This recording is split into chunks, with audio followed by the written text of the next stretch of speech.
Social media पर लोग देख लें तो क्या हो रहा है क्या नहीं हो रहा है पूरे देश की जनता देख रही है। और ये डबल इंजन है, ट्रिपल इंजन लगा लें, ये सिर्फ अखबारों में चल रहा है ये सरकार के जुमलेबाजी। और जुमलेबाजी अब जनता 10 साल देख चुकी है, अब नहीं चलेगा। हम लोग न्यायालय को रुख करेंगे। योगी जी तो ऐसे भी महात्मा है, उनको न्याय करना चाहिए। वो सरकार में है, सत्ता में है, उसकी जांच करानी चाहिए, सही जांच करानी चाहिए। कर रहे हैं ऐसे 50 साल की उम्र, क्या उनकी माँ बहनें नहीं थी? उनको है, वो परिपक्व भी हैं, मानवता में भी, समाज में भी। अब उनको कुछ सिखाने की जरूरत नहीं है।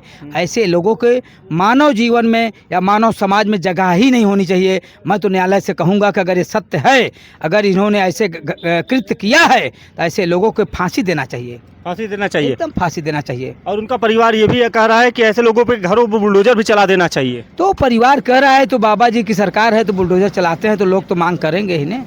जैसे सरकार जो कार्रवाइयाँ कर रही हैं, जो लोग देख रहे हैं, तो उस पर तो बुलडोजर चलना चाहिए। अगर घर वाले मांग कर रहे हैं तो बिल्कुल चलना चाहिए। इससे लोगों को देख करके या कोई ऐसा कृत्य करने से रूह कांप जानी चाहिए। ऐसा कृत्य न करें, ऐसे कृत्य करने वालों को रूह कांप जानी चाहिए, दोबारा ना हो पुनरावृत्ति, ऐसे समाज में ऐसे कृत्य ना आए। पुगरी जो कि 60 साल का एक बुढ़ा था, आज उसने 9 साल की बच्ची के साथ जो हैवानियत किया है, जो दरिंदगी किया है, आज ये भाई साहब बताएंगे कि ऐसे लोगों पे क्या कार्रवाई होनी चाहिए। 9 साल की मौर्या जी की बेटी के साथ जो घिनौना कृत्य किया है पप्पू गिरी ने, आज पूरे देश, पूरे समाज को झकझोर के रख दिया है। आइए हम बात करते हैं भाई साहब से कि ये क्या बताते हैं, आखिर ऐसे लोगों पे कौन सी कार्रवाई होनी चाहिए। सबसे पहले अपना परिचय बताइए एक बार।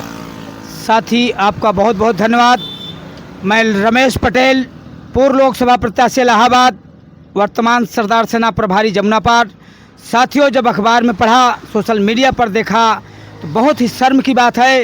ये जुबा से बयान नहीं कर दी जाती इस देश में कैसे कैसे लोग रह रहे हैं। ये हमारा निर्वाचन क्षेत्र है।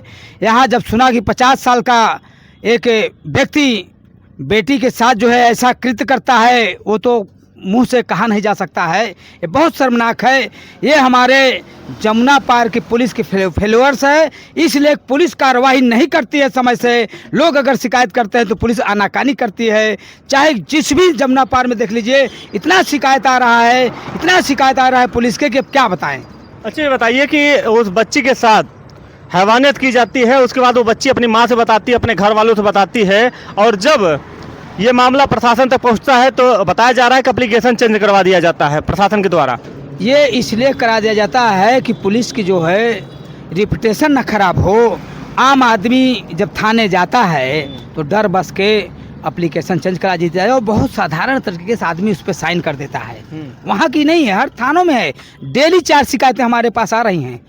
पुलिस को फ़ोन करिए, ठीक है देख लेंगे क्या होता है। फिर अपराधी का जो है मनोबल बढ़ जाता है। अगर आप 4 घंटे लेट करते हैं तो पुलिस का वो अपराधी या तो भाग जाता है, या उसका मनोबल गिर जाता है, या तो कहीं सेटिंग करके वो थाने में बैठ जाता है।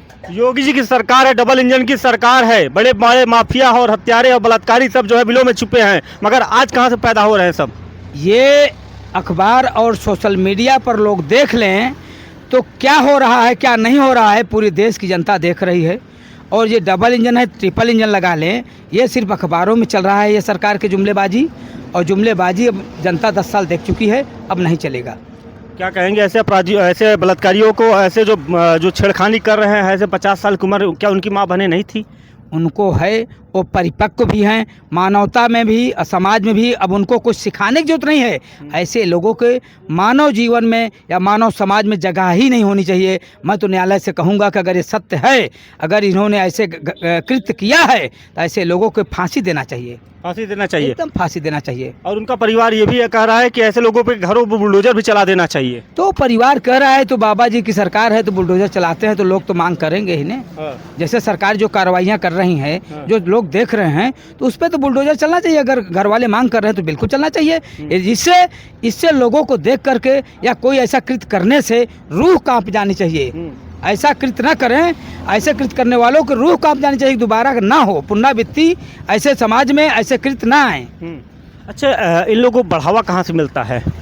ये बढ़ावा मिलता है या तो आदमी के पास पैसा बहुत है, या तो शासन सत्ता में है। आए दिन आप सोशल मीडिया खोलिए तो इसी तरह का मिल रहा है। किसी को पुलिस संरक्षण कर रही है तो किसी को पैसा संरक्षण कर रही है, किसी को विधायक सांसद संरक्षण कर रहे हैं। क्यों ऐसा हो रहा है?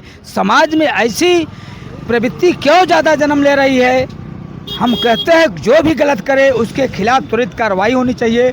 कार्रवाई होगी, आदमी में शासन का, संविधान का भय होगा। अगर भय नहीं होगा, इस तरह से कृत्य की बाढ़ आएगी। आखिर क्या योगी जी की सरकार जो है, कहते हैं बेटी बचाओ बेटी पढ़ाओ का जो स्लोगन है, जो नारा है, क्या वो फेल होता हुआ नजर आ रहा है? बिल्कुल फेल होता नज़र आ रहा है। ये योगी जी को खुद देखना चाहिए। ये महात्मा हैं और ये कह रहे हैं तो उस पर खड़े नहीं उतर रहे हैं। अगर पुलिस नहीं कर रहा है, पुलिस वालों के ऊपर कार्रवाई होनी चाहिए। अगर जो शासन सत्ता की आईपीसी की धारा तो वही है, वो डर नहीं है लोगों के अंदर जो ऐसे काम कर रहे हैं, जो हमारे थानेदार थाना चला रहे हैं, उनका भय नहीं है क्षेत्र में। भय होना चाहिए। अभी आपने देखा ही होगा कि बनारस काशी क्षेत्र में एक बेटी के साथ 23 लोगों ने बलात्कार किया था। उस मामले पे भी क्या कहेंगे? वो भी तो एक देश की बेटी थी। एक बेटी नहीं, हमारे बहुत बेटियां हैं जिनके साथ बहुत ही विचित्र तरह से या किस मानसिकता के लोग हैं, शासन प्रशासन के लोग जब कोई भी संगठन के आदमी दबाव बनाते हैं, जब जाते हैं धरना प्रदर्शन करते हैं, तब गिरफ्तारी करते हैं, FIR करते हैं। इसकी नौबत ही क्यों आ रही? इसका मतलब पुलिस अपना काम समय से नहीं कर रही है। तो क्या लोग ये भी बता रहे हैं कि उनके परिवार वाले कह रहे हैं कि पैसा लेकर इस मामले को दबाया जा रहा है? इस पर क्या कहेंगे आप? और जब परिवार वाले पीड़िता कह रहे तो सत्य होगा, जो पीड़िता कहे वो सत्य है। अगर पैसा लेके दबाया जाएगा तो पीड़िता के साथ सरदार सेना एकदम उनके न्याय के लिए अंतिम सीढ़ी तक खड़ी रहेगी। अगर उनको न्याय नहीं मिलेगा तो आप लोग कहाँ तक जाएंगे? क्या योगी जी तक मिलने जाएंगे आप लोग? उस परिवार को लेकर के हम लोग न्यायालय को रुख करेंगे। योगी जी तो ऐसे भी महात्मा है, उनको न्याय करना चाहिए। वो सरकार में है, सत्ता में है, उसकी जांच करानी चाहिए, सही जांच करानी चाहिए। अगर इस बात को मीडिया उठाती है या इस मामले को हाईलाइट करती है तो मीडिया के साथियों पे भी FIR करवा दिया जाता है, ऐसा लोग बताते हैं। ये तो तानाशाही है। ये अगर जहाँ पर मीडिया को, अखबार को अगर FIR हो या उसको दबाया जाए, उसके अभिव्यक्ति पर, आज़ादी पर अगर दबाव लगाया जाए तो कोई भी शासक हो तानाशाह कहा जाएगा।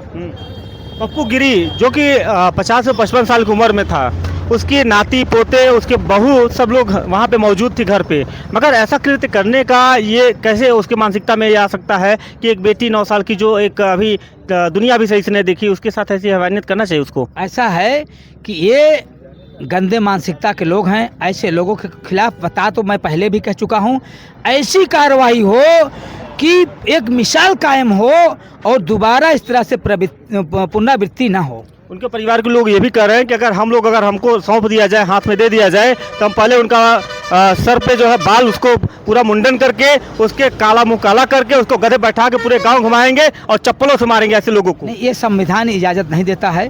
किसी को अपराध करने की आज़ादी नहीं है, चाहे जो व्यक्ति हो जी। लेकिन जो अपराधी है उसके ऊपर सख्त से सख्त कार्रवाई होनी चाहिए जी।